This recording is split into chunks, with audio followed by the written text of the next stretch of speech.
The following podcast may contain adult language, spoilers, and truth. A whole lot of truth. Enjoy. I like Landell's because Landell gets life. I'm going to have to close that door. Landell realized how ridiculous the world of professional wrestling is. And him being out of it, and now being in a job where he makes 6 figures a year, he realizes just how stupid all that petty, immature... The political machine is. Yeah.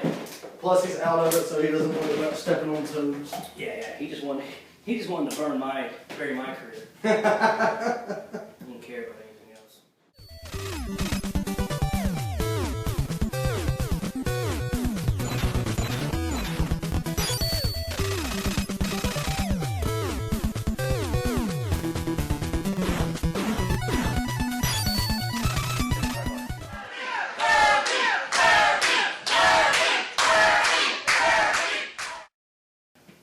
Ladies and gentlemen, welcome back to the Safe House. I hope you brought your fire extinguishers because after last week's episode, surely things are heating up.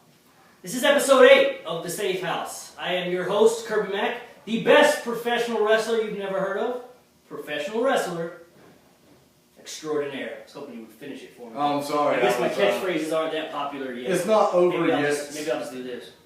I do enjoy that. I was going to go with the worst. I'm the worst professional wrestler you've never heard of. Yeah, ladies and gentlemen, with me this week, episode 8 of the Safe House, is the worst wrestler you've never heard of. We'll call him Bojack. I really don't know what to call him, or why we call him what we call him. Maybe we'll get into that. Bojack, thanks for coming. Thanks for making the drive. I realize it's really hard to turn down the pay that I offer my guests on the Safe House. Oh, so you have no idea the amount I got in my envelope. I expected nothing less than you. Well, let me put it to you this way: you're getting more here, and you're getting more out of this than you do from some promoters. Not the promoters I work for right now. That's for sure. I find that highly unlikely. I've never even heard of you. I know, but I'm not getting paid for anything I do out there. I'm talking about the video stuff. No, I didn't mean that. I mean in the ring. Oh, no. Let's rephrase that. Like, okay. The bookings you take to wrestle, you're getting more from this and more out of this than some promoters give you. Well, that's true, and it's also been 4 years since I've been in the ring, so... Thank God. Yeah, everybody is. So we'll start off the Safe House at the top of the hour, and it's hopefully an hour. As a matter of fact, when we start this off, you got to remind me to set my timer. I'm trying not to dive into 2 and 3 parts unless it's a really interesting guest, and I'm trying to not anymore put out 2 parts where it's just totally burning every bridge in sight. I realized I was going to catch a lot of heat for that, and I've said this publicly many times, but for some reason people can't read and they need to hear it, so I'm going to say it on the Safe House now. I realized I was going to catch some residual heat, some backdraft, so to speak, from Thomas Simpson, but I don't understand the threats of physical abuse towards me for opinions of another man. My thing is, they're going to say it either way. Either they say it on Facebook or on another video outlet or another... Well, they've already said it, which Thomas... Right. Everything Thomas said, everybody knew what he was going to say. So why can't we use my outlet? And yes, Thomas used me for an outlet, and yes, I used Thomas for views. But you know what? Everyone watched it. So, that being said, we're going to dive into the Safe House. And at the top of the hour, like we always do, we're going to tell you who is behind the man, Bojack. So let's start like we start when we start from the start. What drew you to wrestling? From my earliest memories, I remember wrestling. I'm 4 years old. My grandma was a huge NWA and in particular Ric Flair fan. Mm-hmm. She had 2 goldfish named Ric Flair and Arn Anderson. This is the environment I grew up in. That's all I ever wanted to be was wrestling. Okay. So the dream when you were a kid wasn't, you never had a dream like we talked about with Mike to be a cop or an astronaut or anything like that. It was just you knew you always wanted to be a wrestler. I wanted to be a wrestler, and it wasn't even when I first really started getting into it and knew what was going on. The luchadors had just hit WCW, and all of a sudden I see guys my size. By luchadors, that's a racial term for Mexican. Yeah. Or spick. Yeah. Or Beaver, I guess, would be also another. But Luchador's the worst. Yeah.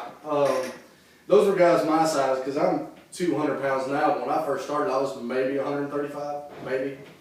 And they gave me hope that, okay, if they can do this, maybe I can learn that style and go somewhere. Quickly beaten out of me by actually getting in the wrestling and realizing I have very little athletic ability, and I don't enjoy the luchador style. I like things that make sense, and so immediately I determined I'm going to be a weekend warrior. Gotcha. So when you decided to take that leap from being your casual fan or your diehard fan to actually training to get into professional wrestling, when and where did you do that? ECCW show in Lenore in 2004, 2005, maybe even 2003. Okay. All the Goonies went together. Now go ahead and tell people who the Goonies are. Myself, Mouth. my brother, Rocky Star. Chunk. Is he really your brother, your shoe brother? No, but he is the closest thing I'll ever have. Okay, so he's like me and ER. Yeah, Okay. very much so. I have a brother. BJ, which I've known since kindergarten. Who ate himself out of the group? Out of y'all's group, he ate himself into our group. We already have Wolverton. We don't judge by size. That's it. Or he jumped his way out of our group and then ate his way back into it. So, Mike McLeod, Brett wasn't involved at that time. There was another guy named Kirby that we've deemed unimpressive Kirby since we met you. I think I might remember this. Bryce Bryant, maybe. Was Bryce Bryant his work name? Like, is Kirby associated to his real name? Yeah, his name is Brian Kirby, but his wrestling name is Bryce Bryant. And then, of course, the Leonardo of our Ninja Turtle group, Derek Rice. Who's an incredible talent, and I will be having him Saturday on the Safe House.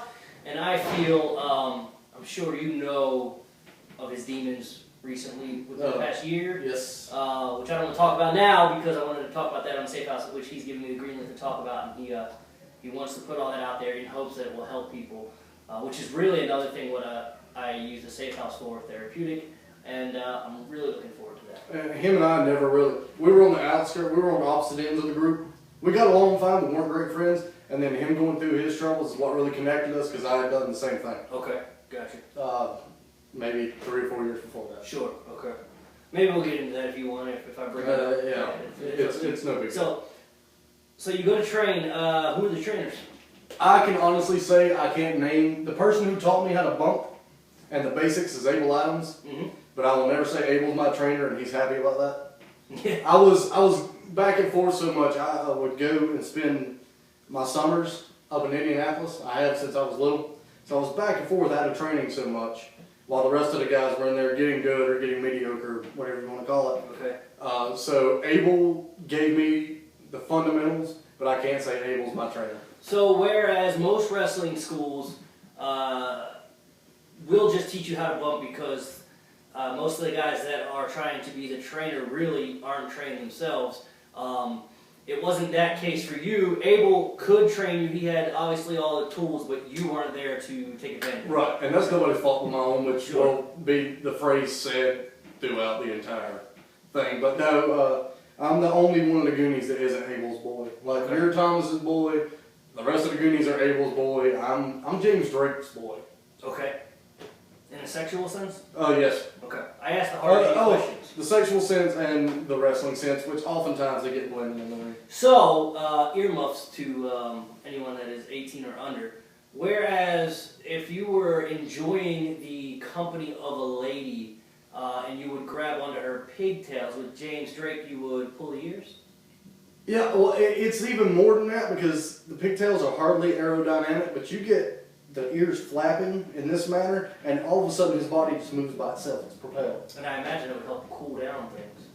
Yeah, afterwards. Okay, so I always had to get out and... Let's get off of this serious stuff and get back to just having fun and joking around. ECCW, Abel Adams gave you the fundamentals to bump. How long did you, quote-unquote, train?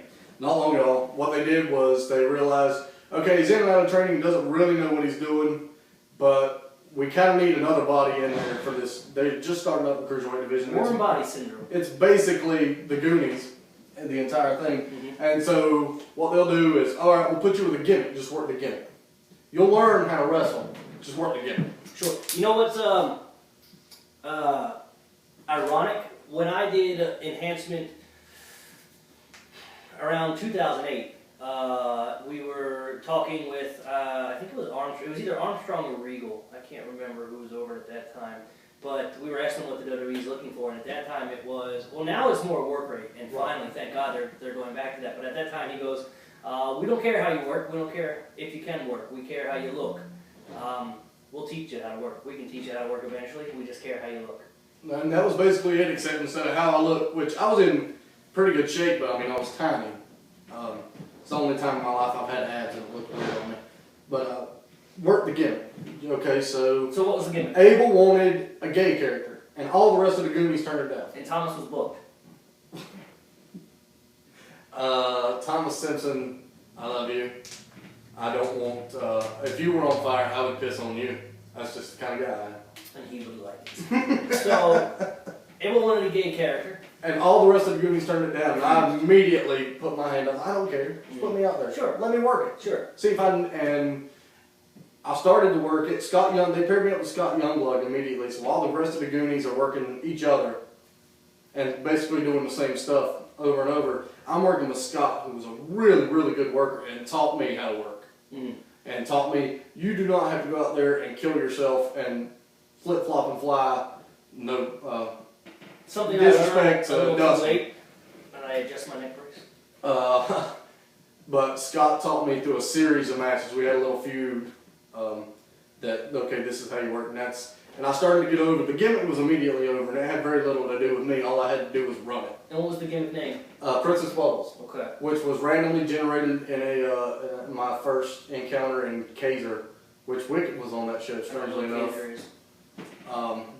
Kaiser is Deliverance Country. There you are. It's a town. It is a town that consists of 6 teeth, and that's it for the entire population. No, it's a town. And so we were off to the races, Princess Bubbles. I didn't know it at the time, but the rest of the Goonies hated me because they had been in there training, working, but learning. You were in that group, weren't you? Yeah, I was, and nobody outwardly hated me, and the only person that says they were fine with me was Rocky. So, do you think, looking back on a lot of different occasions, that you put yourself on the outside of groups rather than, like, do you really think that they hated you because you weren't making an effort to train? No, they didn't hate me as a person. They hated the fact that I had this gimmick, and here they were working really hard and getting half the reaction I'm getting because the gimmick's over. Okay. So, and they all say this to this day. They hated the gimmick. They didn't hate me. Okay. It would be later before I put myself on the outside. Okay. Now, I ran into you, I don't remember, it might have been at HVW back in the old buildings. It was somewhere around that. I think it was a Power Pro show. It may have been, and I think you had Tutu at the time or something, and you were going as spandex, something like that. Yeah, you were going as Princess Bubbles, but my first impression, and first impressions really are everything, at least for a while. Now, I like you. You're cool. You came down there at the time, spent the night in my house. Not many people did spend the night in my house, so that should speak volumes to where we are now as far as the relationship goes. But when I first met you, I don't know what it was that was going on with you, whether you did it for the attention or you couldn't distinguish this from that, or maybe you were just like TJ, and when you got into the character, you were that character like it is with TJ and Dexter, but you were this Princess Bubbles guy, and you were just that everything, and you were just annoying, and I hated it, and I did not like you. When I got into Bubbles, it was very much like I guess TJ was with Dexter. I only saw him work it once.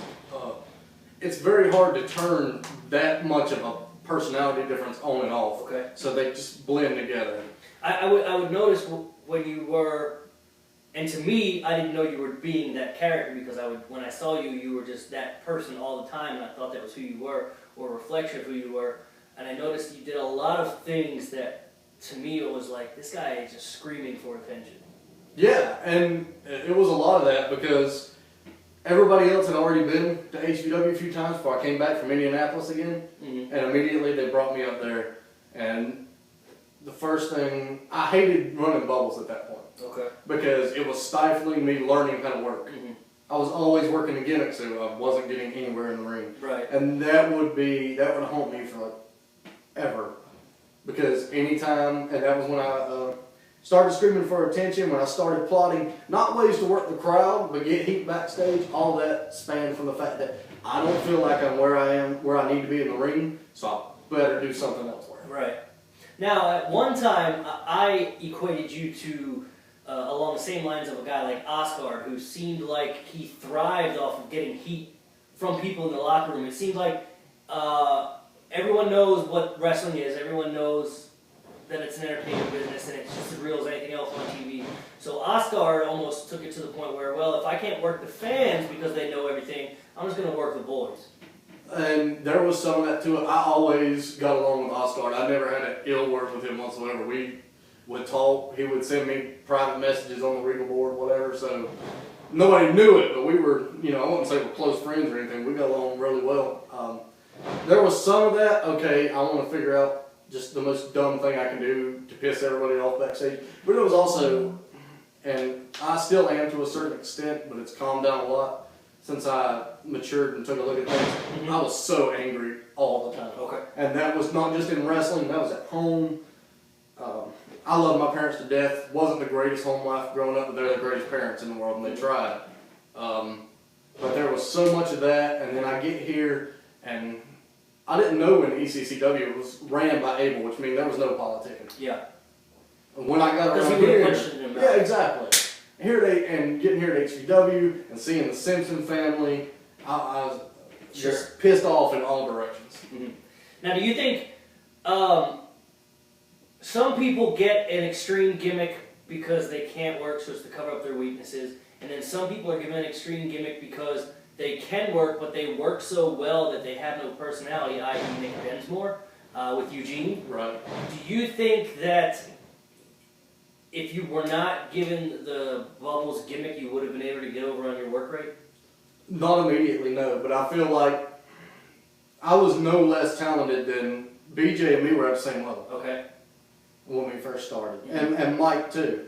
And then you watch matches now, or even from 4 years ago, and you watch BJ in the ring now, his work rate has grown exponentially because he's really, really focused on that and worked at it and worked his body. I never did that because I was always, okay, we're going to throw a gimmick at you. Mm-hmm. And a lot of that's my fault. I should have said, here's where I need to focus my attention. But I'm young and stupid. I started training, I think, when I was 14. Okay. So when you first met me, I was 17. Yeah. And I'm only 24 now. So I just kept getting stuck in the same thing, and okay, every gimmick it was, instead of focusing where I need to be, getting better in the ring and getting the character over, well, I'm just going to screw around it back and see if I can't get noticed that way. So how long did you run with the Bubbles character? I'd spent a year and a half or 2 years in ECCW, and as soon as I got up here, I ran it once for Thomas, and I didn't want to do that, and I never ran it again. Okay, because I hear you keep saying that it was these characters, plural instead of singular, so what were some of the other characters? The second one was Mr. Bojangles, and I couldn't work at that point. I knew I couldn't work. And without the gay gimmick to cover it up, I'm like, okay, I'm going to manage. So that's what I did. I monikered myself Mr. Bojangles, and I thought it was funny just because I said I was the innovator of the chicken wing, the crossface chicken wing, which I used on occasion. And then I started really having fun again, managing first BJ and Rise when they were a team. Before they were Rise and Cop, they were a team here at HCW, Hancock Velocity Wrestling. And then midstream, I just changed characters. I'm still Bojangles, but now I'm a drunk, and I just wander out with Rocky and Mike doing the delinquents game.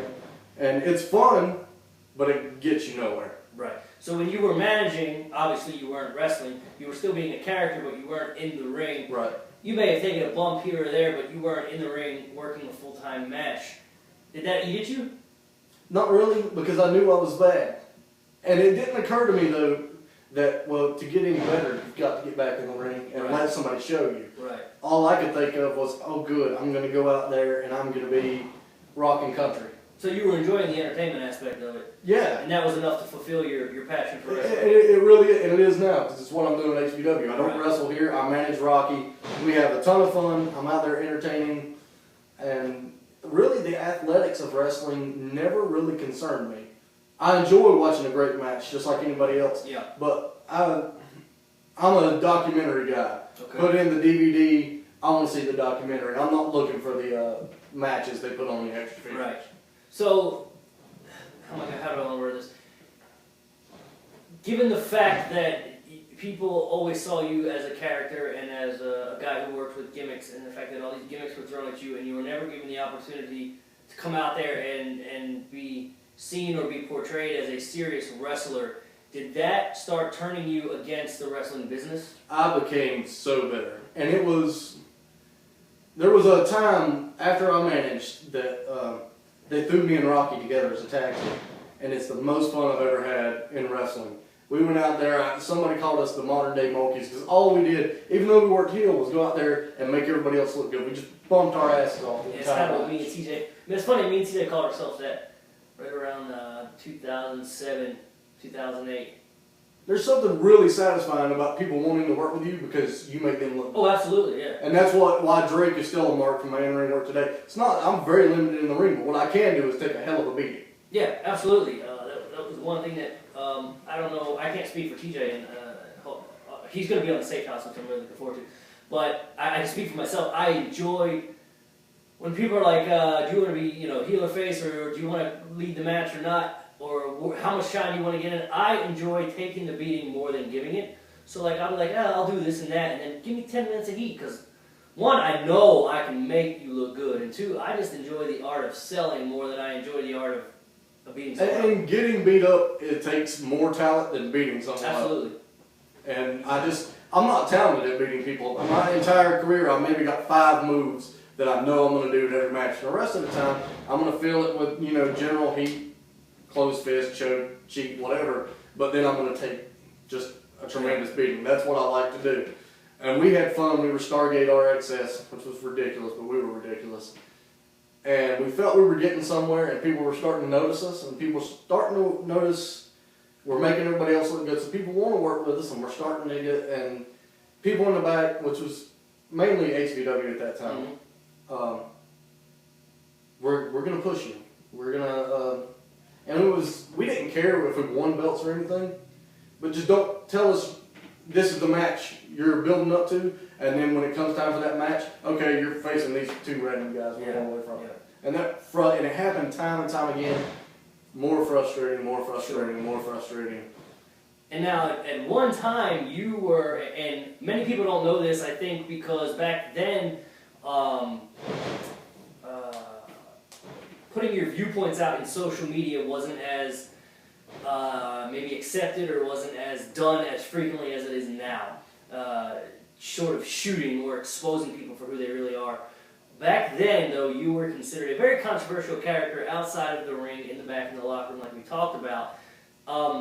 You say that, where was I going with this? You say that you were very bitter at one time. Do you think that, oh, man, I lost my train of thought here. Let me figure this out. It was a long one. Do you think that you were drawn to the controversy and getting heat because you got a reaction from it, in a sense that was almost as if you were getting a reaction from the crowd? Exactly, and to a certain extent, it's even more than getting a reaction from the crowd. Because basically, even if you're not very good, if you're a bad guy, at least when you first come through the curtain and they know you, they're going to boo you. Mm-hmm. It's difficult to earn the reputation I earned. And I'm not bragging about that because I hated it, and I've spent the past 2 years of my life trying to change that. Yeah, it's easy to make a mess. It's hard to clean it up. Really hard to clean it up, especially the massive messes. I didn't just burn bridges. I blew bridges up without even having seen them first. Yeah. And eventually it gets to the point, especially when I was doing the Revolution here at HVW, the Revolution is where everything fell apart, where not even my friends wanted to be around me. I was isolated. The Goonies, I didn't talk to any other Goonies besides Rocky for 2 years. Mm-hmm. Because nobody, Dustin or Derek Rise, Mike McLeod, they didn't care too much. But BJ and Brett and me just absolutely exploded. And we're still not, we're even killed right now. Sure. But we're never going to be, I wouldn't call BJ Hancock a friend. He's a brother, he's in the Goonies, but we're not friends. Right. So when you were in the height of your heat, as whichever, before you stepped away or whatever, was that something that you enjoyed? No. the lowest point in my career is at this point I've got heat so bad with HVW, and the Goonies got expelled for a second time. Even though, Gary, we quit. And then you told everybody that you kicked us out. Just get that straight. And that's not gimmick, we're being serious. Yeah. So let's touch on that first. Let's get that little story out here. JD Costello hates me. Okay. If he even still remembers me, but I tell you, I hate JD Costello's guts. Mm-hmm. And I don't want to get, I didn't want to get in on here and bury people, but he's the one guy I've never gotten to talk to. Well, saying you hate someone isn't burying anyone, you just don't like it. Well, yeah, I'm not saying he's not a talented guy, booker. Right. He brought the con in here, did the NWA Charlotte thing. I just, as a person, I hate you. Right. So, what happened?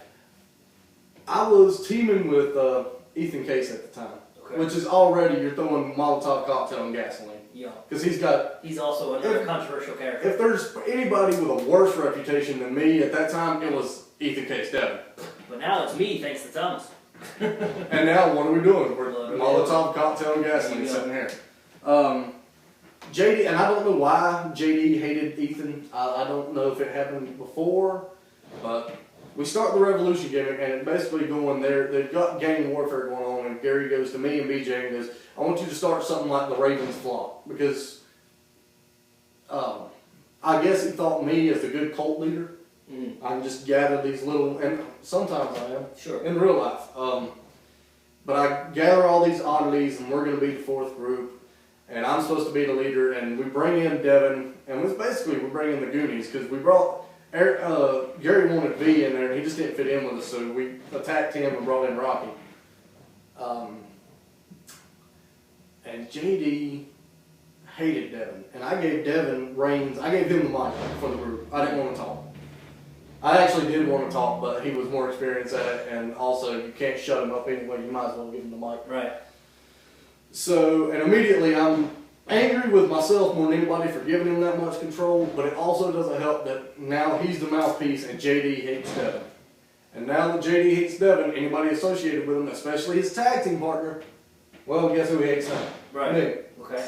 And I found out about that, and I'm like, all right, if you're going to send that my way, I'm going to send it back to you twofold. And we started going out in the ring and doing stuff that would piss people off backstage. Okay, yeah. We do, the little tree of woe, groin stomp, we'd get up there, do that, and while doing it, do the Pledge of Allegiance and skip under God, just because we knew it was going to piss people off in the back.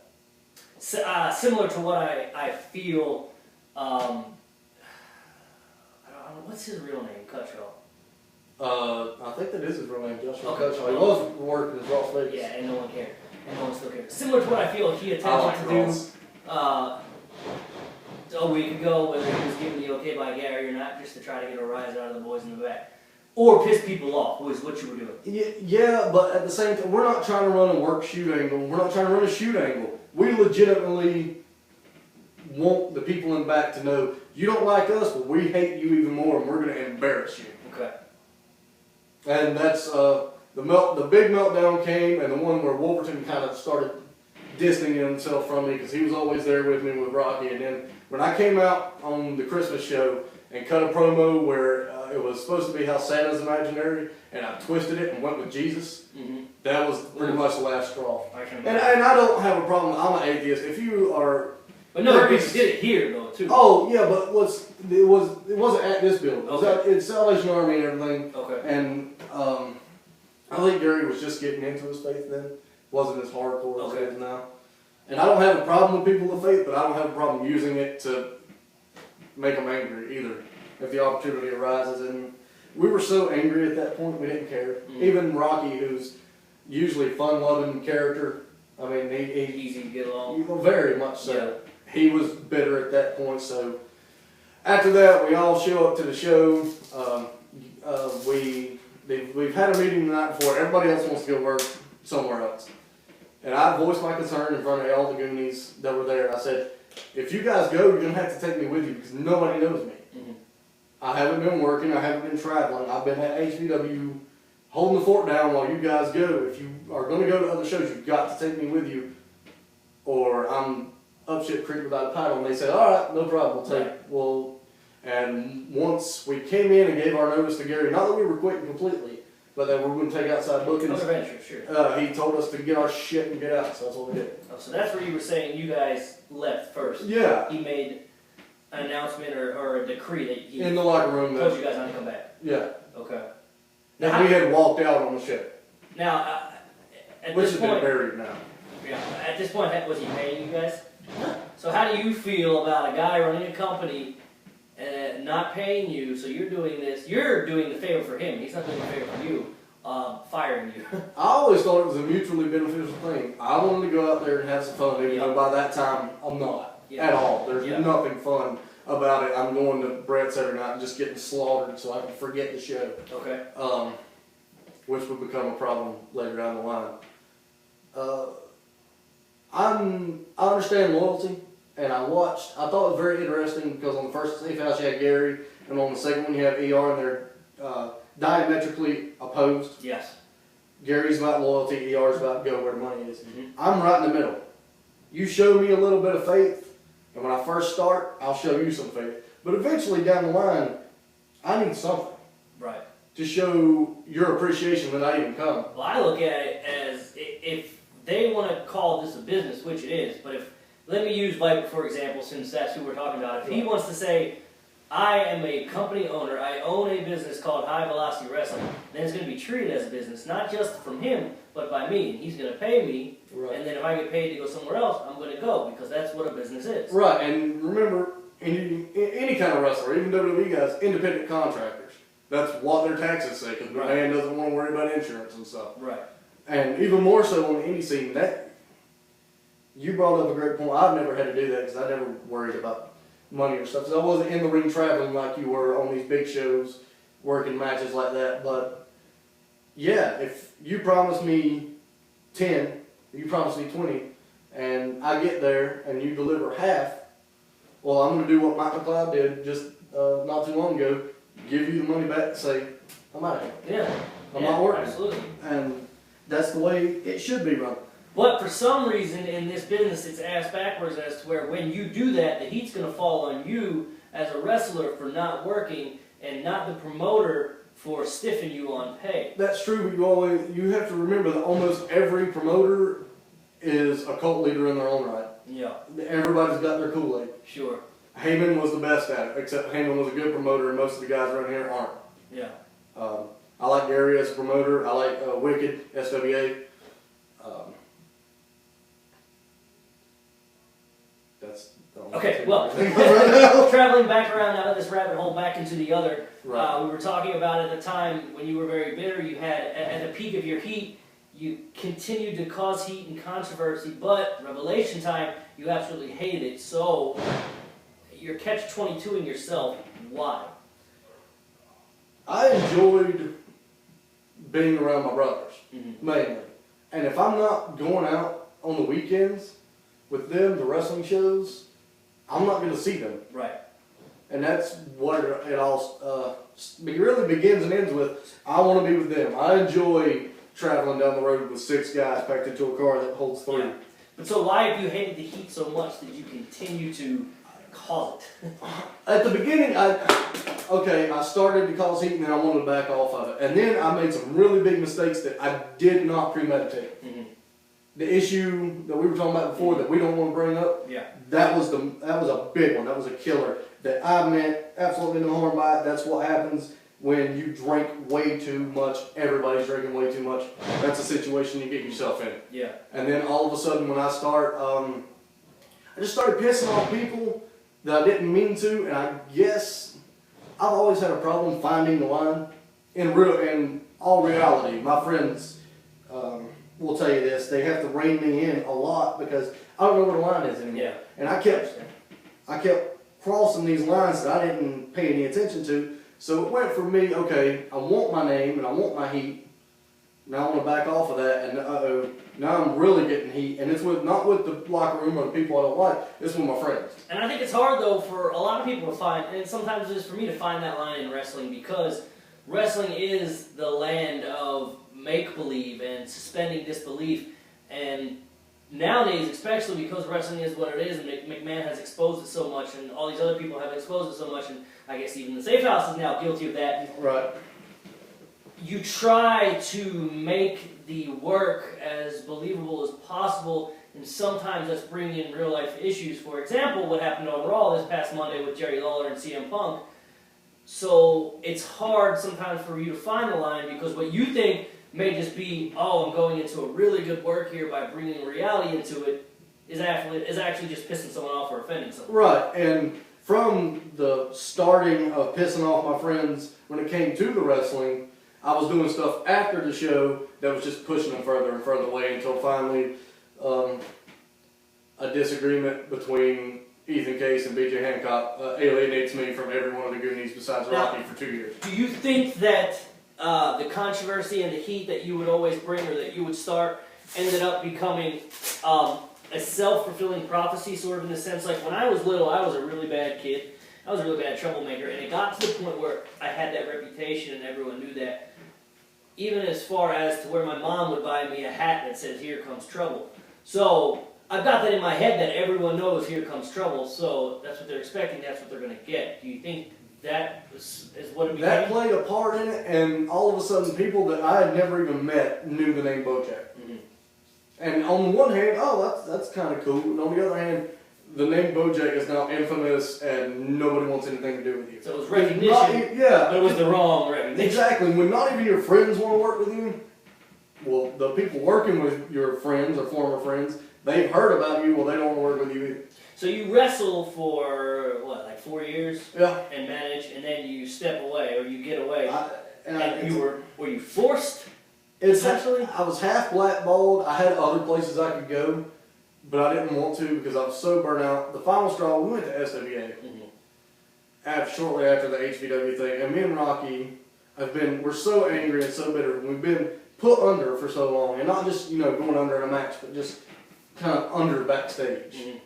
We go out and we decide, we come up with this grand scheme, we're not going to let them bury us anymore, we're going to bury ourselves. So we do the bananas in pajamas thing. And which everybody now thinks is funny and everything, and we hate talking about it. Okay, I know the show, but what is bananas? He had Mr. Bill pajamas. Okay. And I had Muppets or something. I had Stewie slippers. And we came out acting like complete and total idiots. All comedy and it got a cheap laugh.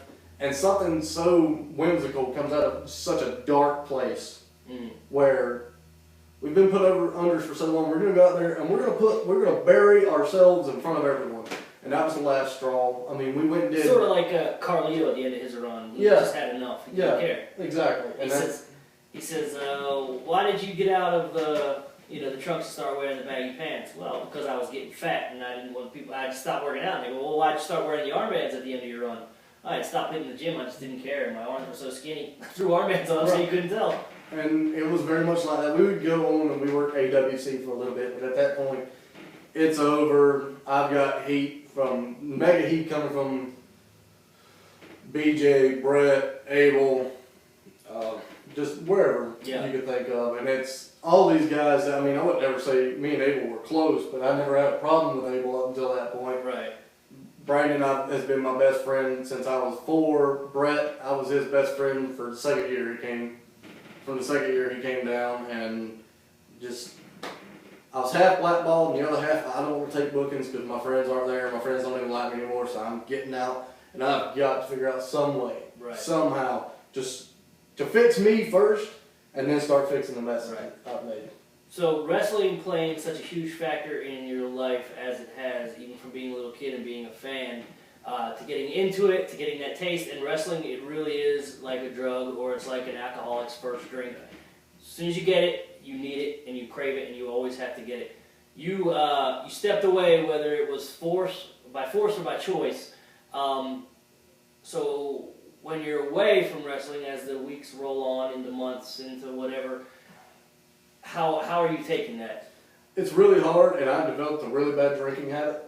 I've always been a drinker, and I'm still a drinker, but it was to excesses that, Brett brings home a 24-pack, and the rest of them got to split 6 because I'm taking 18. So you're like ER. Yeah, except at that point, I've never been around ER when he wasn't a fun drunk. Yeah. And at that point, I've been around him when he gets annoying and puts his feet all on your face and won't give you your cheeseburger. Asshole. And I was always a fun lover until the end, where I was just dark, and they joke about it nowadays. Everybody be sitting around and then drunk dude pops up and goes, "You know why I hate all you?" And just go from there. So obviously drinking alcohol in excessive amounts can be tied to a sign of depression. When you're away from the business and you start to hit this depression, which I'm assuming you did. Yeah, I did. Okay. Do you think that was because you are away, you had to get away from wrestling and you love wrestling so much, or do you think you're more depressed because of why you had to get away from wrestling, as in you just got so much heat and so much controversy you forced yourself out of it? Was it leaving the business that you love, or was it leaving the business that you love on the terms that you did? It was both, and mainly, I mean, first off, you start with B, leaving on the terms I did, where now it's not even I've left wrestling, I don't have any friends anymore. I've got one, I've got two, Rocky Star, James Drake. Yep. Those are the only two people that talk to me. Okay.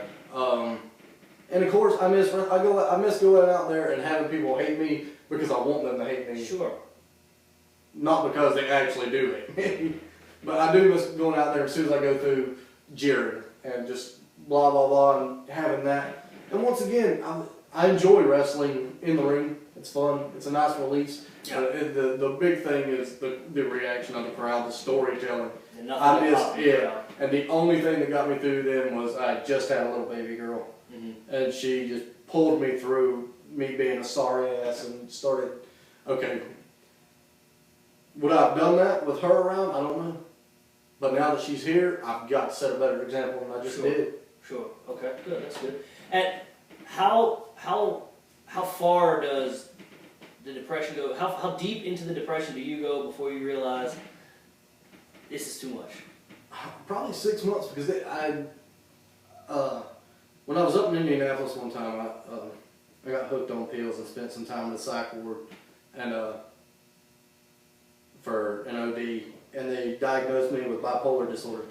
Was it an intentional OD? No, I didn't care whether I OD'd or not, but I mean, I wasn't out to kill myself. I just took way too many antibiotics. Okay.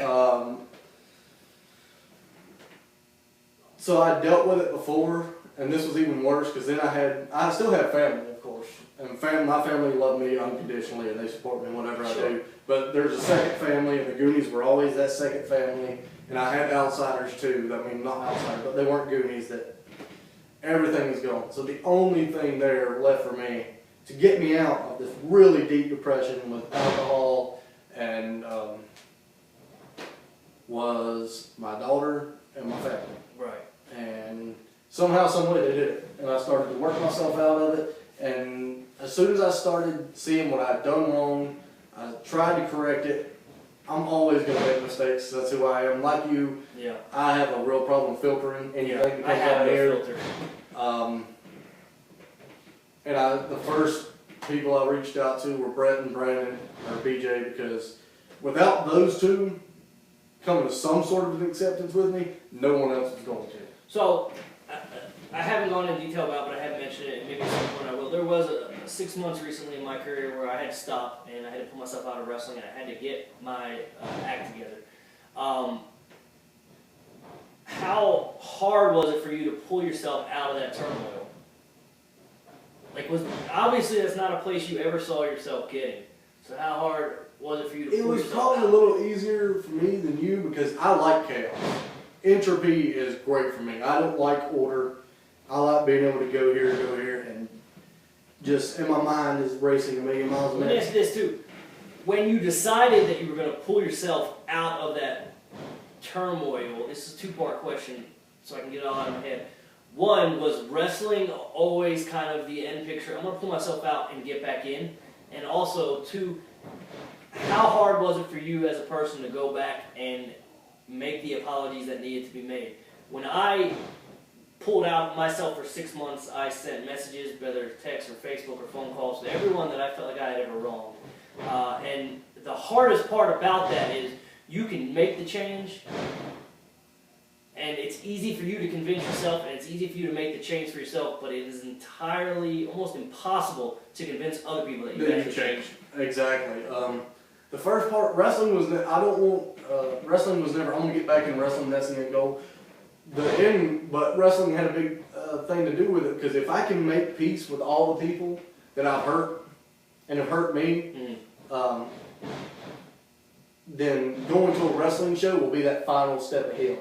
Right. Being able to walk into a locker room where, 6 months before, 90% of the guys hate you, and you walk back in there, and there's going to still be a few that hate you. And like I said, Brett and Brent, that we were at an even keel. They're never going to fully forgive me. Yeah. And I'll never fully forgive them because obviously no kind of heat is ever one-sided. Yeah. And usually when people strike out as hard as I struck out, it's because they've been struck just one too many times. Yeah. But walking back into a locker room and not having to worry about if I turn around, is somebody just going to punch me? Yeah. That's a good thing. The other part was, it wasn't hard for me to apologize to people. The hardest part was making people realize why I didn't begin with, because I never wanted, like the message I sent to Thomas just the other day because of the safe house. I sent him a message going, I don't want to apologize for anything I said, because I said it because I meant it. I want to apologize for the person I was then. Sure. Because it didn't have to be said. Yeah. I just did it because. Right. It was very easy for me to apologize to them. It was far harder to apologize to them and not have it reciprocated. Mm-hmm. And it happened a lot, but I mean, what are you going to do? You can't make people sorry for their actions. Right. So who was that one person? Like for me, a lot of people were like, they understood it. They're like, hey man, it happens. It's cool.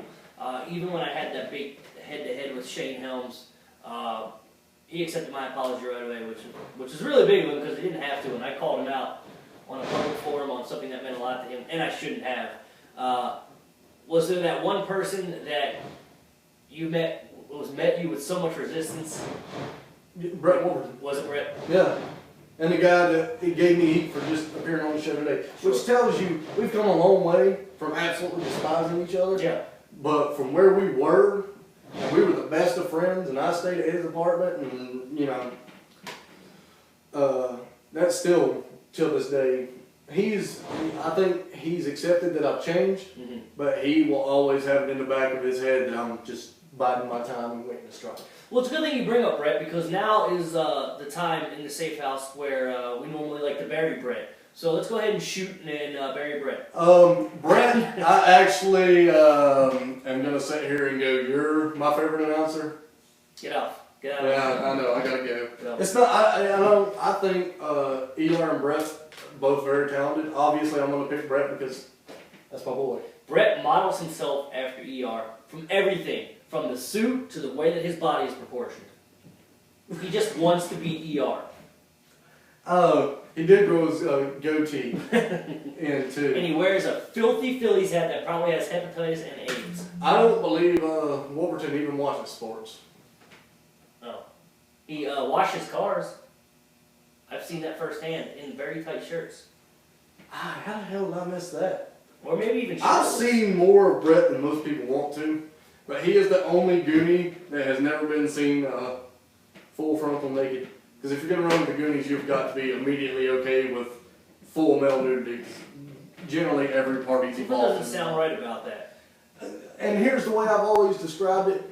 To be a wrestler in the first place, you're 25% gay because you're just half naked, rolling around with sweaty men in front of other people. You've got to be at least 25% gay. Well, to be run with the Goonies, you got to be like 40%. Like, we're not quite by, we're encroaching on that territory. No, that's fine. I was just trying to figure out how I wanted to word this. I'm just going to not touch that. That's a good idea. At least till when the camera's off, then I will. Oh. That's that 25% coming out. Or as Romney would say, that 47%. Oh, can we not do politics? Well, that's all wrestling is.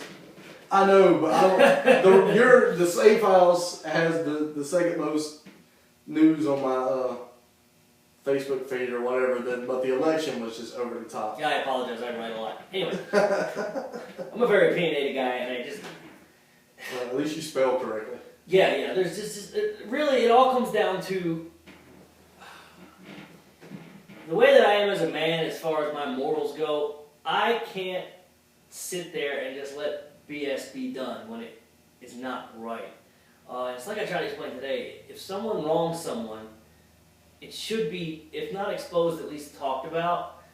And I think it's such a double standard for fans or people that are in the business but not in the business. For example, like sons or daughters or wives of promoters. I think it's a double standard, and I think it's just plain BS for them to get angry at, for example, me for exposing someone for doing wrong and not getting angry at the person who did the wrong action. That I can't even wrap my mind around that. But once again, that goes back to the psychology of the business that every little promotion has, this is their guys. Mm-hmm. With very little, the successful ones can switch in and out with a basis of guys, but smaller promotions like HVW, SW, that's their locker room. Yeah. And they are going to back the guy they trust, which is the promoter. And it's going to take more than just one or two cases of evidence to change that. And this is the funniest thing to me. People will sit here recently and say, I thought you were better than these videos. And mostly all they're talking about is the one with Thomas. They haven't even seen the positive ones. Go watch Mike Madden, which was an incredible interview, or the ones with ER or Aiden Chambers or Ricky Landell. No, all they want to say is, I thought you were better than that in reference to the Thomas Simpson videos where I sat there most of the time and didn't say anything.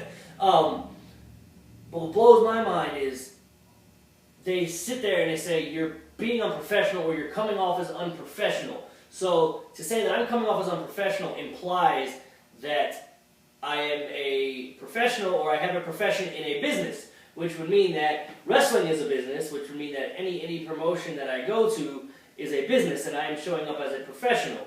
So that would also mean that if I am expected to conduct myself in a professional manner, then so is the promoter and so are the other professional wrestlers that are in the locker room. And if they don't conduct themselves in a professional manner, then that should be exposed or talked about in some sense, so people are aware of it. But it's like you're shooting yourself in the foot by saying you're being unprofessional for talking about that professional wrestler who was unprofessional. And if you followed that logic, the wrestling logic of being unprofessional, and so much of wrestling is a joke, and it's not professional in the least at all. Mm. I mean, generally, you don't show up to a job and not know what you're doing that night. You got a pretty clear-cut knowledge, and you go to any indie show. Brawl. Well, yeah, but I'm talking about indies. Half the time you show up, the promoters had to change it because 2 or 3 guys haven't shown up anyway, if they even had a plan to begin with. Or no showed. So that's why these unwritten rules, these marks of a professional.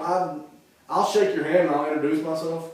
That's just polite anywhere in the world. Mm-hmm. But as far as these little unwritten rules and you can't say this, can't say that, why not? Fuck it. It's not like I'm coming in here and working 40 hours a week and getting paid $250 or $300, $450, whatever, and you've given me a job to do. What you expect me to do is come in, help you out, go out there, which I'm more than willing to do. Go out there, try to make the crowd a little bit interested in your show, and for that, I expect free reign to just do whatever the hell I want to. Well, I'll put it to you this way, too. If I don't feel like the unwritten rule is right or morally right, I won't follow it. For example, I won't walk in a locker room and smiles and hugs to every guy in that locker room if I don't feel they deserve a handshake from me or a nice to see you. And I don't mean as far as like their work rate doesn't deserve it. I mean them as a person. If they have talked trash about me or called me out or treated me unfairly, I'm not going to go up to them and go, oh, hey man, great to see you. Exactly. It's not great to see you. And that's something that me and TJ always did. We hated that fake smiles and hugs. Meanwhile, you've got a knife in your hand and you're waiting to give me the pat on the back so you can stab it right in my shoulder blade.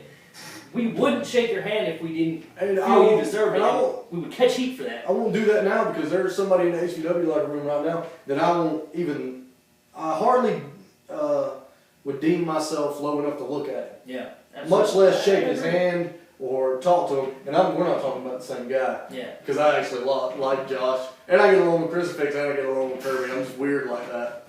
I used to get along with Crucifix, and I don't know if I ever really...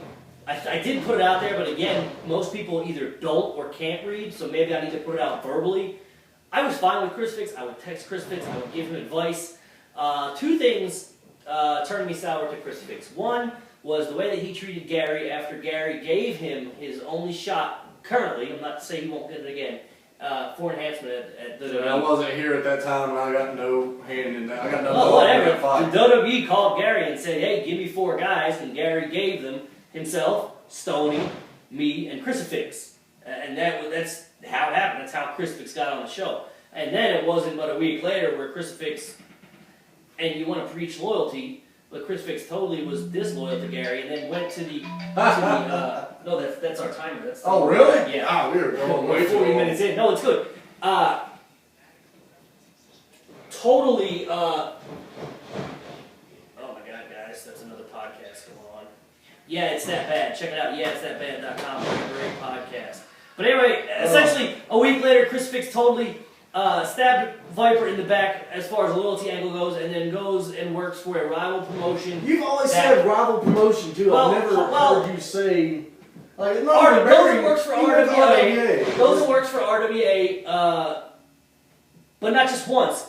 Now, where it seems like a full-time thing, and the reason or the impression he gave Gary that he did that was because he wasn't being used as the star every week or every month, like he wasn't featured as on the posters and this and that. And the thing is, you can't feature the same guy every time. There's going to be ups and downs in your character and in your career. And just to make this short and not about me, the other issue that I have with Crucifix is I'm okay with ball busting. Obviously, I do it a lot, but there's a difference.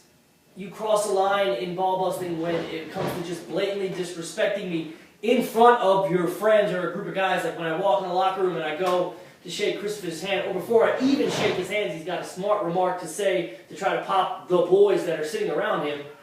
That's why I skip over you and I don't shake your hand, because I'm not going to come over there and shake your hand after you just blatantly disrespecting me in front of a group of people.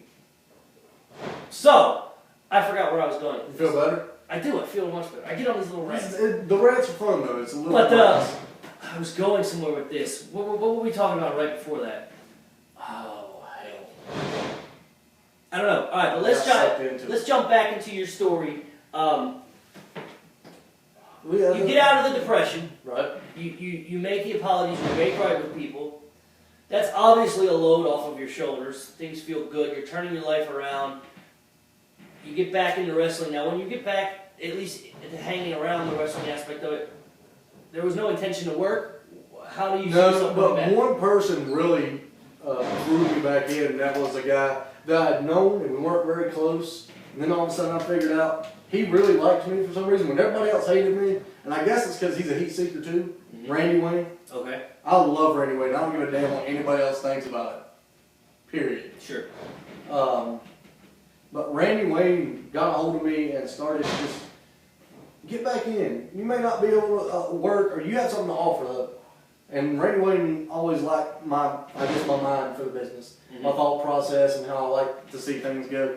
And Randy he talked to me about it. And when I got to the point where I could at least be in the same room as everybody else, I came back in mostly with SWA. And didn't have anything to do with the product. I was just coming to watch and hang out with the Goonies that wanted to hang out with me. Right. And see some old friends that didn't know where I went, like Shay and Grady. Sure.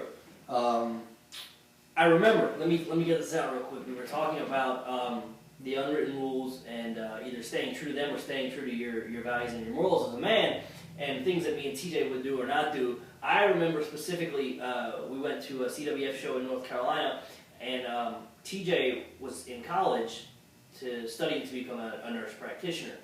Guy's graduated now, he's married, he's got a great house, he's making bank working in the emergency room. But you get to the show early, you got a lot of time to kill. Oh yes. You can choose to kill it in many ways. TJ sometimes would choose to kill it by sitting in a corner and reading a book, studying so he could graduate college. Whether you like it or not, the fact of the matter is your $5, $10, $20 that you're paying us that night will nowhere along the lines help pay the thousands and thousands of dollars it costs for medical school. Right. TJ was sitting in a corner, minding his own business, before the show started, studying and reading his book, and he caught heat from the boys in the back for reading a book. And that always blew my mind. I couldn't wrap my head around that either. Here it is. You got He's bettering himself. You got a locker room full of big guys or guys that in their head they're big and they're all testosterone and everybody's got to have a pissing match over who's the biggest badass or whatever. And you see somebody sitting there while everybody else is joking around and ribbing each other and insulting each other and butting heads, and you got a guy sitting here reading a book. Of course he's going to catch you. Yeah, He's different. Yeah, I'll never forget the ride back home. Thomas spent a good 20 minutes berating TJ for reading a book in the locker room, and I'm like, Thomas, I thought you of all people, being a math professor at a very well-known college, would understand reading a book in a locker room. I guess because Thomas is all about success and, you know, he's not interested in fun or anything like that. He thought TJ should have been in there. Well, not. He's a very goal-oriented show. He thought maybe TJ should have been up mixing it up with the boys or whatever. And that's fine, but at any show I go to, there's going to be a time where probably me, Rocky, maybe Mike, we're just going to go around back and separate ourselves from all the noise and everybody getting dressed and it's everybody talking over everything. You want to just get away and chill out for 15, 20 minutes. And it became a thing with TJ. And if you remember the theme music that I recorded for me and TJ, the rap that I wrote that was the Fort Minor song, Remember the Name, in the very beginning of our theme it used to go, Yo T, anyone seen TJ? Someone find TJ because we're up. That was a shoot on TJ because we would go, TJ would get dressed, we would talk to the guy we were going to wrestle, and then disappear. I could not find TJ. 5 minutes before the match, TJ would show up, he'd go out, and when TJ was out that curtain, he was 110% business. He did his job, we'd come back, smiles, hugs, thanks for the match, disappeared. Wouldn't find TJ again. And I had... Always. He was like Jeff in that aspect where Jeff would go and sit up at the top of the bleachers in the, 80,000 seating arena and play his guitar all by himself. And I don't know where to go with that except for I liked TJ. I never had a problem with TJ. Even with the Simpson family. I liked TJ. I barely knew him, but I liked him. He seemed like a good guy. I always got along with Blake, and I just couldn't stand the rest of you. Yeah. But that was, once again, with good reason. We talked about that, and I couldn't stand myself. I would say me, 2009 was probably Kirby Mack, 2005, sans the talent. Sure, I could see that. I really got to a point where I couldn't stand myself, which is why I got away from wrestling, because it had gotten to the point where I was so divulged in it that wrestling made me this person I hated. Wrestling made me do, or I wouldn't say it made me, but wrestling was the reason I did things I thought I would never do. Wrestling was the reason I said things I thought I would never say, just to pop the boys or get over the boys. It corrupted you as a person. Yeah. Not just a work, but as a person. Right. It corrupted me as that person so I could get the next booking. Play politics. And in doing that, that bled over into my personal life, that bled over into my business life, that bled over into every other thing. And you can't, once you let wrestling corrupt you as a person, you're just not corrupted in the locker room. You're corrupted at home. Yep. You're basically, what if your gimmick, which was my gimmick, was just like some demented, sick, I'm doing that at home. I'm doing that around my lady at the time who's pregnant. I'm doing that, out in public, just completely running this corrupted, I don't believe in a soul, but soul. That's what I was. Right, and you need to get to that point where, like Mike Madden says, it's a switch. You turn it on, you turn it off. You turn it on out there, you turn it off back here. And that's how it should be. And that's where you really will find inner peace when you're such a passionate person towards wrestling like myself and yourself.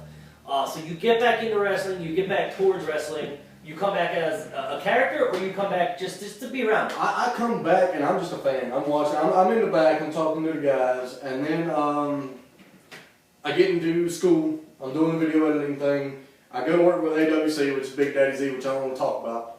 But he was the first video I did. Wicked saw it and said, "Can you make me a commercial?" I said, "Yeah." So I make him a 30-second spot. It airs during Raw on TNA on Northland Cable in the Forest City area. Everybody likes it. I do another one for it. He likes that too. I thought maybe this was going to be a continuing relationship, but the next show he's got some slideshow up on Facebook. Okay. And I said, It's a PowerPoint presentation. Yeah, basically. Which I So when a understand. paperclip comes up, you can miss every word. So sometimes you just can't afford to do things you want to do, and Yeah. especially I don't want to air his business, but his family has endured some hardships over the past year, so I completely understood.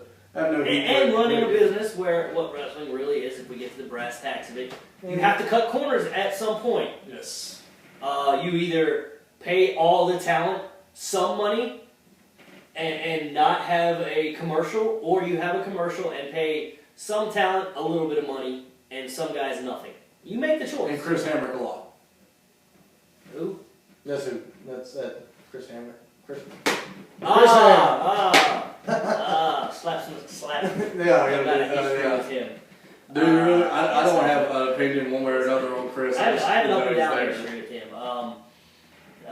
Liked Chris, got close with Chris, had heat with Chris because of the way Chris acted, and now it's just kind of, he's Chris. You know, that's what it is. Some people, when you don't really hate them, but you don't really want them for a beer either. They're just there. Yeah. All right, so you are where you are now. You're doing kind of, you make I'm making these videos for other commercials. people. I've started this little production company, which I still have. I mean, of course, with the economy down. Sure, throw that plug out there. Yeah, North Star Productions. I basically work with Gary for right now because the Their economy's website down. or Facebook. Yeah, Facebook, North Star Productions. Not hard to find. Star with 2 R's.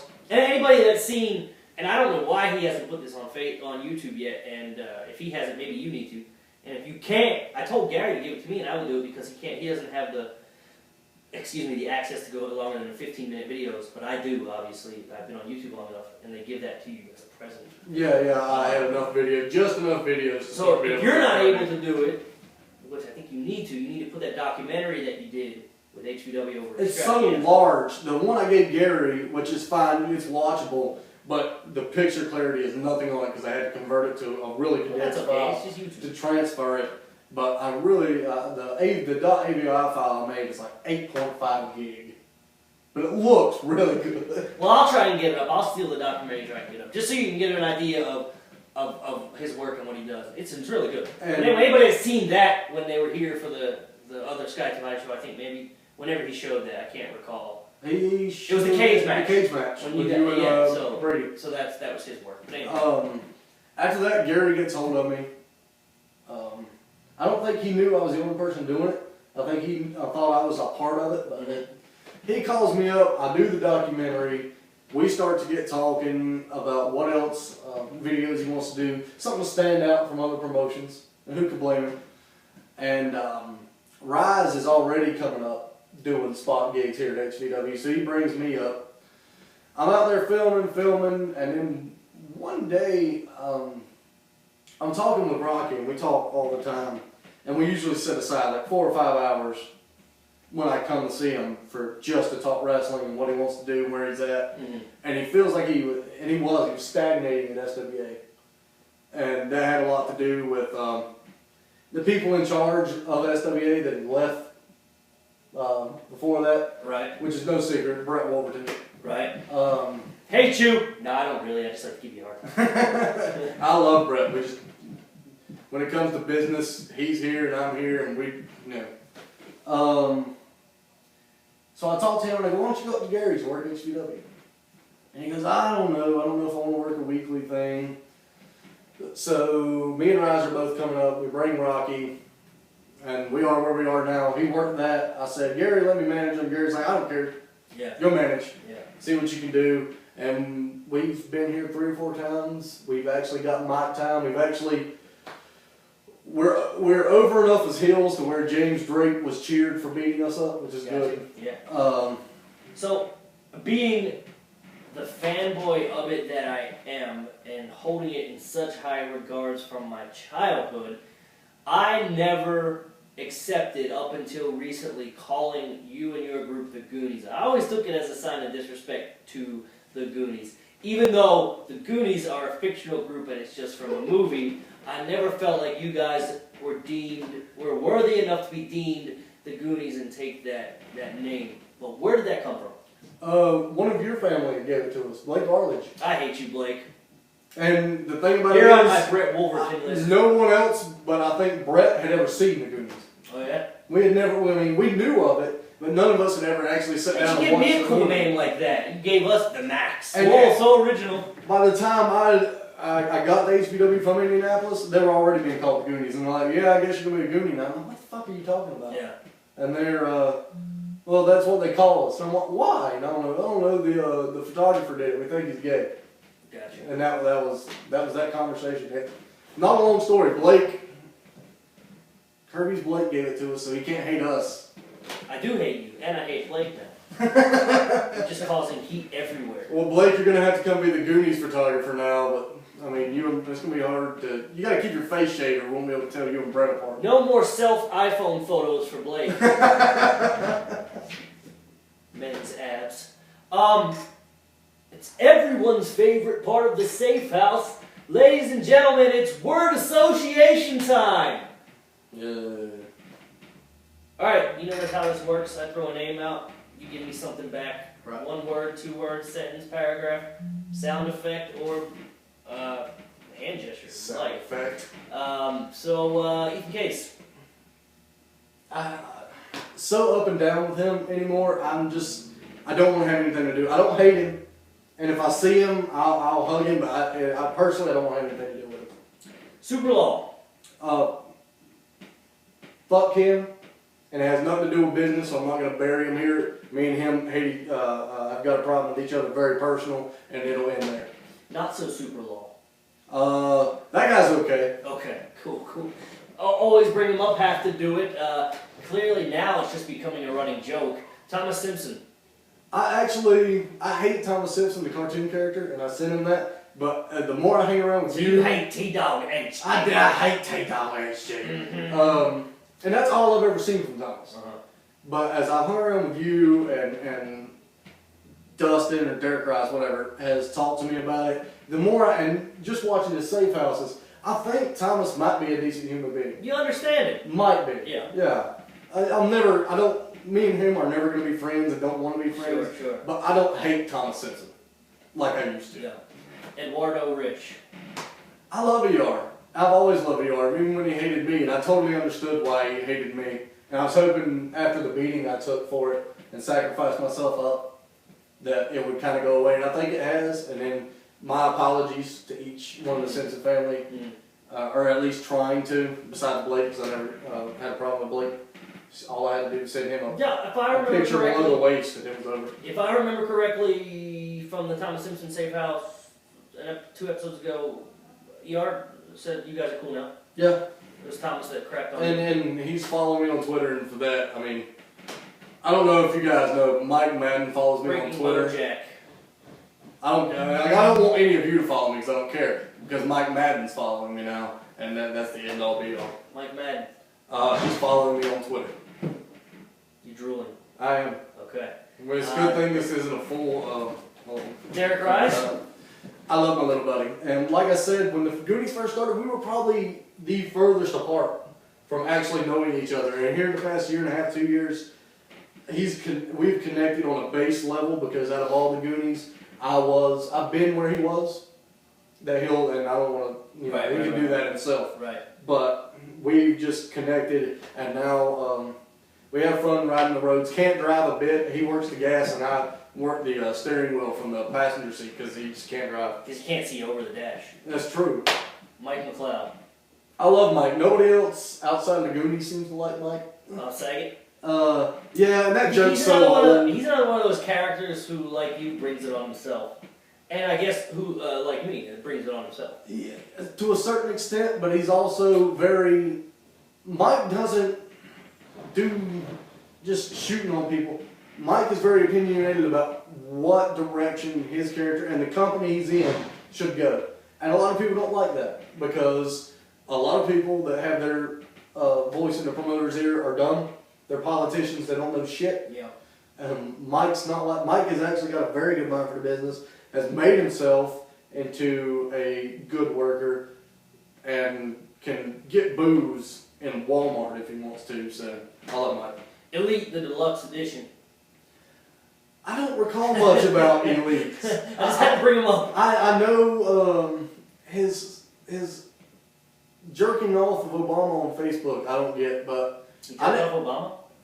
You would think so, the way he talked, the way, but Gotcha. That was a metaphor. Yeah, it was a metaphor, a poorly constructed metaphor, and I'll try harder later. But I never had a problem. As would be a simile. This is true. Was that it? Yeah. All right. Well, anything else that you wanted to touch on that we haven't touched on? There's that classic phrase that we always say. Anything you want to talk about that we haven't talked about? I think we've covered enough. I just want to say to anybody. Closing arguments. I'm no one. I'm just a guy that's always been on the outskirts of the business for the past 8 years, and I'm a 24-year-old that just has fun managing and tries to do something on the indies that's a little different with video packages and stuff like that. I buried all the heat with people I need to have it buried with. I'm again friends with you, ER, Bryce. I'm okay with Brett and Brandon, Abel. I'm just that guy, and if I haven't buried heat with you, it's because you aren't a human being enough for me to do so. Okay. What's the future hold for Bojack? I hope to help HVW grow at least in production values, because a lot of times when you first go to a show, you're looking to see if it has that feel of what you see on TV. And if I could just bring a little bit to it, I'll be happy. And also, I want to start 6 months from now. I'm going on another rampage. I'm going to remake the Regal board and piss off everyone all over again because it's been such a fun journey. I already started. Plugs, where we can find you? You can just go to the North Star Production page on Facebook. If you want to follow me at Twitter, at Breaking Bojack, whatever. On the Facebook, here. My Facebook is mainly for family and, So a few friends. So just, go away. It's started by a giant dog named Hercules who eats baseballs and has a black owner who's blind who used to play baseball with Babe Ruth, but now he doesn't yet. He's still alive. A group of kids lose a baseball in their yard who's autographed by Babe Ruth, and Hercules won't give it back. So this group of kids has to try. After many, many comical ways, mind you, it takes one man to step up and do that, and that's Benny the Jet Rodriguez, and they are guarding his Facebook. I feel like a Sandlot reference was out of place when you have the black sheep of the Goonies on your show. But we'll go with it. When did I say anything about the Sandlot? I'm pretty sure, is that not the plot of the Sandlot? If not... No, that's the plot of next week's episode. With, Yeah. John Scott? Yeah. And I'm fascinated. You got a Goonie, Freebird Goonie, just packaged in there, and Brett Wolverton loves them all except for me. I want to know, Brett, are you shooting on Skylar and Dustin like you did for me for coming on here, or was it just me? Yeah, Brett. That's what I thought. And which group do you truly love the best? The Freebirds or the Goonies? Well, Mike tried to burn his house down. Who the hell are 4 non-blondes? It's them chicks from the 90s. ER knows all about it. They sing music. I don't remember what song. I was like 10 in the 90s. It's a reference you won't understand, kid. Yeah, I know. All right, well, ladies and gentlemen, thank you for coming along on this insightful ride. Bojack, thank you for taking the time. Very deep, very insightful, very honest interview. I appreciate that. That's exactly what this is about. I hope it was helpful to you. It was very therapeutic. It's a very therapeutic thing, which is what I try to get over to people. Maybe when they hear from the mouth of the individual that it's therapeutic, they'll understand that it's therapeutic. And it might help too that I'm known that when you post the Bojack, people think I'm just going to be burying people left and right, and maybe I'll let them see that yes. the one you should be watching is bring views. The one you should be watching is Madden. Madden was the best safe house. Dale Gagne said today earlier in reference to all of the heat that I have taken over the Thomas Simpson safe houses, which mind you I don't care, I just think it's funny that I'm getting the threats and no one is man enough to step up to Thomas, who yet everyone claims is a nobody. But anyway, Dale Gagne did say that everyone has the same social media and the same access to social media at their fingertips that I do. So if you have a problem with what I'm doing, do it better or do it differently. There you go. Ladies and gentlemen, I am Kirby Mack, your host of the Safe House, the best professional wrestler you have never heard of, professional wrestler extraordinaire. I'm here with Bojack, the worst professional wrestler you've never heard of, and this has been the 8th installment of the Safe House. Thanks for tuning in. Enjoy your chocolate milk. Who the hell is Del Gandhi? I have to pee. Who do I got with? I don't care that I have heat with because they're fucking nothing. Alright, well, however this interview turns out is going to base on where our relationship goes into the future. If people get angry at me for things you say, then we may have a good relationship. It's not my intention to bury anybody. I just want to stick away And from it shouldn't be. No, That's not what I want the Safe House to be about. And clearly, nobody understands. They don't even listen when I go on these long rants on Facebook, which I don't like to do. Well, I don't understand why everyone got mad to begin with because Tom Simpson said he wouldn't piss on me if I was on fire, and I laughed heartily for a good 5 minutes. Yeah. It's Thomas. What did you expect he was going to do? Go. Alright. Although I did send him an apology. Like I sent everyone else because I evidently forgot that. So for the show.